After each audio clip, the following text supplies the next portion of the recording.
त्वमेव माता च पिता त्वमेव बन्धुश्च सखा त्वमेव विद्या द्रविणं त्वमेव सर्वं मम देवदेवं त्वमेव सर्वं मम देवदेवं। मित्रों, बेल को तो आप सभी लोग जानते हैं। इसे श्रीफल और शिवप्रिय भी कहा जाता है। आज हम आपको बेलपत्र शिवलिंग पर क्यों चढ़ाए जाते हैं, इसका रहस्य बताने की कोशिश करेंगे।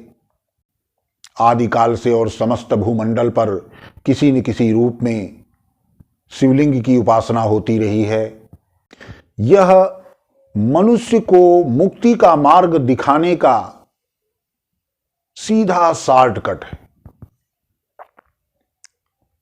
मनुष्य जब भोग से योग की तरफ गमन करता है, भोग अधोगति प्रदान करने वाला है और योग ऊर्ध्वगति प्रदान करने वाला है। योग में हम अपनी आत्मा को परमात्मा से मिलाते हैं, स्त्रीत्व को पुरुषत्व से एक कर देते हैं, जिसमें वासना का कहीं कोई स्थान नहीं होता है। जब वासना रहित संयोग योगी संपन्न करता है तो उससे जो वीर्य और रज की प्राप्ति होती है, उसे धारण कर वह आगे ओज तेज और ब्रह्मत्व की प्राप्ति में सक्षम हो पाता है। बिना वीर्य के कलेक्शन के, बिना वीर्य के स्टोरेज के, बिना वीर्य के उत्पादन के कुंडलिनी योग में सफलता किसी भी रूप में संभव नहीं है। कम मात्रा में वीर्य वाले व्यक्ति कुंडलिनी साधना में उतरते हैं तो मनोरोगी हो जाया करते हैं, पागल हो जाया करते हैं।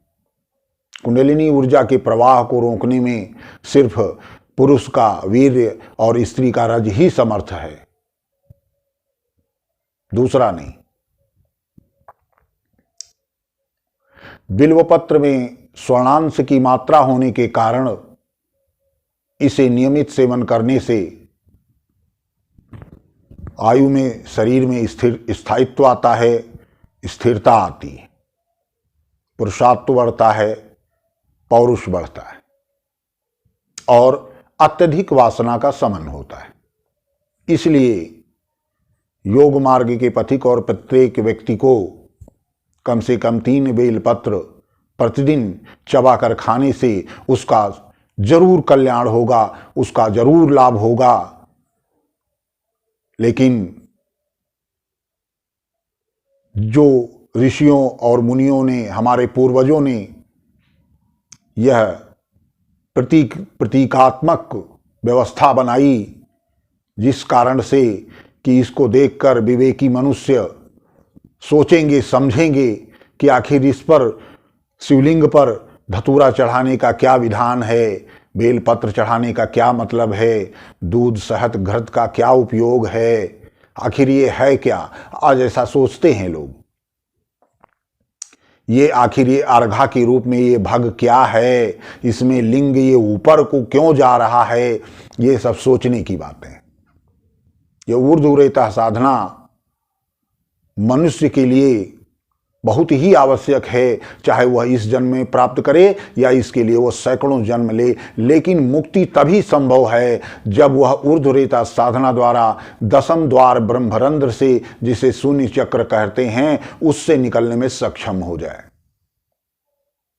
तब वह मुक्त आत्मा बन जाएगा और फिर वह प्रकृति के नियमों से आबद्ध न होकर के संपूर्ण ब्रह्मांड में गति कर सकता है, विचरण कर सकता है।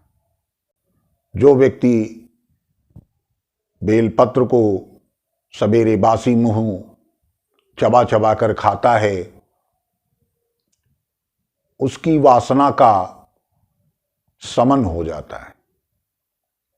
पुरुषत्व तो होगा, पुरुषार्थ तो होगा, उसमें किसी प्रकार का व्यवधान उत्पन्न नहीं होता है, परंतु नियमित रूप से प्रतिदिन बेलपत्र के सेवन से जो हानिकारक वासना का स्वरूप होता है, काम वासना का स्वरूप होता है, उसका शमन हो जाता है। आदि योगी शिव को बिल्वपत्र अत्यंत प्रिय है।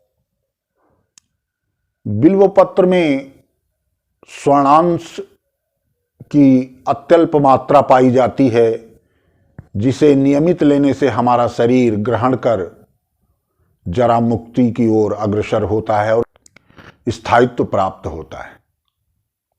योगी लोग अपनी काम वासना के शमन के लिए बेल पत्रों का सेवन करते हैं।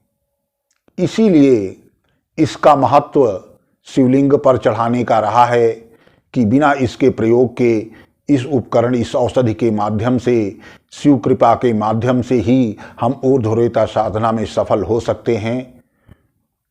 बिना इन उपकरणों के ऊर्ध्व गति प्राप्त करना सरल कार्य नहीं है।